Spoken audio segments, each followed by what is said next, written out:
Rosalía de Cactus. Adiós ríos, adiós fontes. Adiós ríos, adiós montes. Adiós regatos pequeños. Adiós vista de mis ojos, no sé cuándo nos veremos. Mira que la tela non é meu. Hortiñas que quero tanto, figueiriñas que plantei. Paserío, non ten máis no debo ir. Pasa, pasa entre as proliñas, color de ouro e de marfil.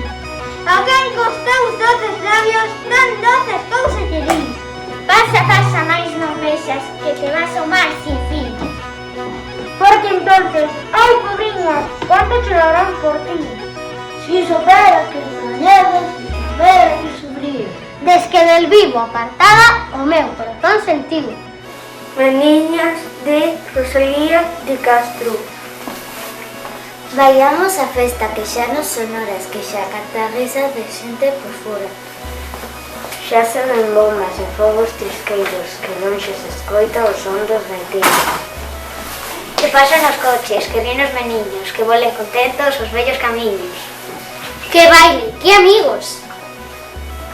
Que risas, que trases, que ulido a pantrigo. Que festa bochada. Come de meniñas, bailade contentas ata madrugada. Negra sombra. Cando penso que te fuses, negra sombra que me son. Pero os meus cabezales tórnanme facendo menor. Imagino que decida no mesmo sol te amostras. E esa estrela que brila, e ese o vento que soa.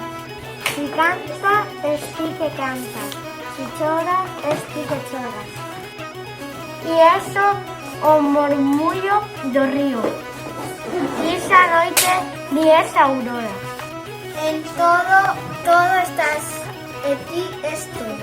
A mí y en mí mesma moras. No me abandonarás nunca, sombra que siempre me asombra. Rosalía de Castro. Ana de las